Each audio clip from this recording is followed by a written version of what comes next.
Welcome back to a wonderful Wednesday morning on Crypt. Oh my God, it's a somber day. It's an oh my God kind of day, as we do have the verdict from Roman Storm's trial. Let's get right into it.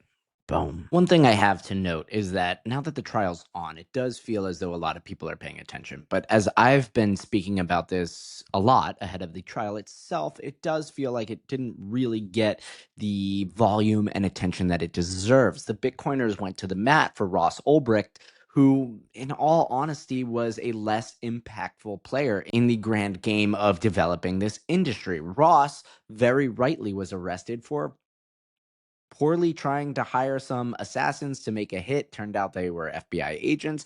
And he was running an open source website where he was very much pulling the strings, selling drugs and other illicit things. Roman, on the other hand, was building privacy technology that was utilized by the North Koreans to do money laundering, money transmission, however you look at it. However, the rules around blockchain, what it should be, how it should be treated are not clear. And building privacy technology, even as mentioned by SEC Commissioner Hester Peirce, should be something that we actually want to defend a little bit more. So we do have a verdict coming out. There were 3 counts going against Roman. Count 1, conspiracy to commit money laundering, is hung. It's a hung jury. They are deadlocked, could not come to a verdict. Count 2, conspiracy to operate an unlicensed money transmitter business, guilty.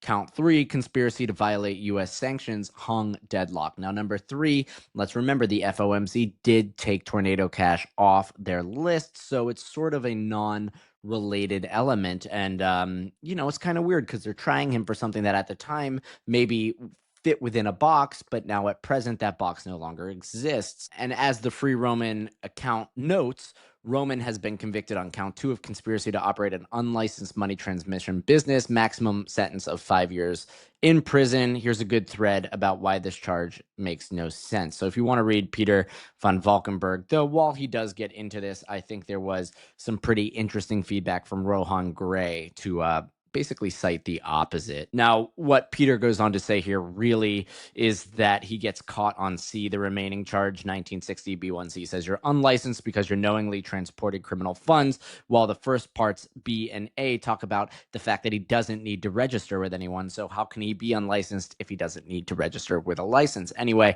there's some back and forth and it gets into interesting conversation. But of course, he was found guilty on the charge that directly contradicts FinCEN's guidance. Unbelievable. And Niraj is coming from CoinCenter, that DC think tank that does a lot of really powerful work representing the cryptocurrency industry in the eyes of the law.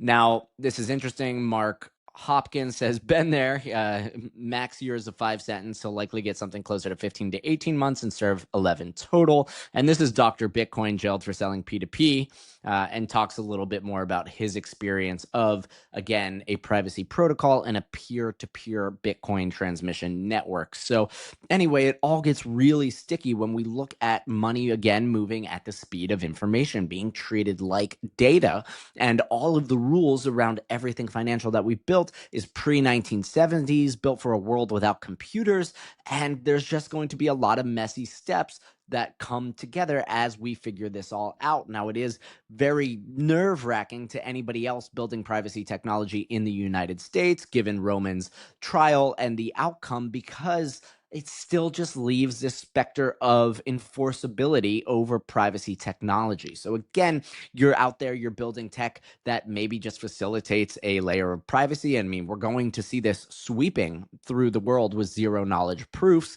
Everything that Succinct has been building and that I covered, and that's all live.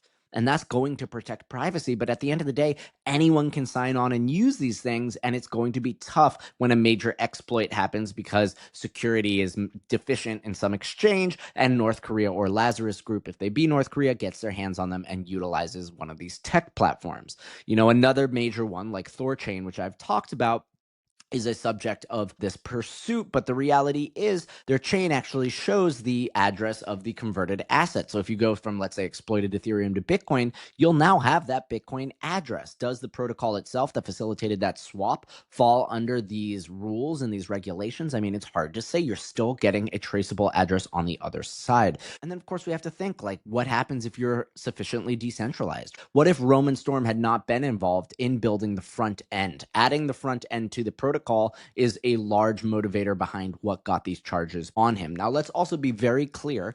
The Southern District of New York did not permit any blockchain experts to come on stand. They took in a jury of only older people that are less tech savvy, that don't really have an understanding of how protocols work, of how open source code works.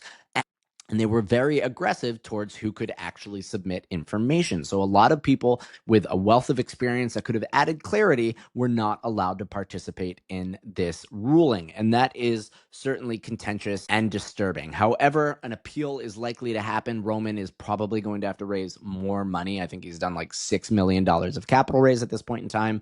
So you can just see how aggressive this is on somebody who has a young child, maybe doesn't have $6 million of capital to throw behind his freedom. So it's all kind of tough and chilling. Now, on the positive side, we saw that Michigan retirement system has nearly tripled its stake in the ARC-21 shares of Bitcoin. So that's a pretty trippy thing right there, right? Retirement accounts and pension accounts are supposed to be as risk off as possible. They want to secure the assets of their retirees, right? Nobody wants to lose their money once you're out of the game. And tripling their exposure to Bitcoin, that's a pretty big statement. This goes back to Udi and his point that a lot of Bitcoiners have already sold their Bitcoin and they're out, and we're seeing this repurchasing from custodial entities, from these digital asset treasuries, or from these ETFs. So Bitcoin, still moving along quite nicely. The markets are, again, pretty wonky. We went down to 12K. We're up to 15. Who knows where we'll settle as things continue to unfold? It's pretty obvious now that the Trump economy is looking more rickety than it was before. But tomorrow is anyone's game in this day and age. Who knows what the fuck is going to happen? With that being said, stay safe out there. Give me a sub, give me a like. I really do appreciate it. Seeing those views makes me log on every day and continue to do this. With that being said, thank you so much. I am now sharing this on Zora, experimenting with Web3 social media platforms. So if you are on Zora, check me out. I am CryptOMG there as well. Thank you so much. Stay safe. Don't ever leverage, and I'll see you tomorrow.